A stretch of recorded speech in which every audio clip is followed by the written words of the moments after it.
आपण जर दिलं तर उमेदच्या सर्व महिला, मी आता मागील आठवड्यामध्ये माझ्या बोरसर नावाच्या गावामध्ये वैजापूर तालुक्यामध्ये महिलांची सर्वसाधारण सभा बोरसर गावामध्ये त्या ठिकाणी गेलो. 45 महिलांचे बचत गट होते, 45 महिलांचे बचत गट.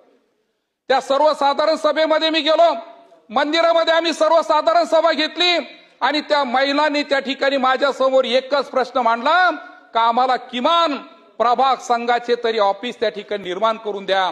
आणि अध्यक्ष महोदय, मी आपल्या मार्फत विनंती करणार आहे का प्रभाग संघाचे उमेदसाठी प्रत्येक सरकारला एक ऑफिस त्या ठिकाणी सुरू करण्याची गरज आहे. आणि त्यांना जेवढं कर्ज वाढवता येईल ते कर्ज जर वाढवलं तर आम्हाला वाटतं महिलांचं सक्षमीकरण होईल. महिला ग्रामीण भागाच्या स्वतःच्या पायावरती त्या ठिकाणी उभा राहतील. महिला स्वतःचे उद्योग त्या ठिकाणी करतील. आणि महिलांनी जर स्वतःचे उद्योग, जसं पापडचा विषय नेहमी करता, मी लिज्जत पापडचा विषय नेहमी करता सांगतो, तो जर ग्रामीण भागामध्ये जर झाला तर अत्यंत चांगलं काम त्या ठिकाणी होईल. आणि अध्यक्ष महोदय, कृषीच्या बाबतीमध्ये मी सिबिल आणि ओटीएसला मंत्री महोदय साहेब या ठिकाणी भरणे मामा बसलेले, खास करून यांत्रिकीकरणाच्या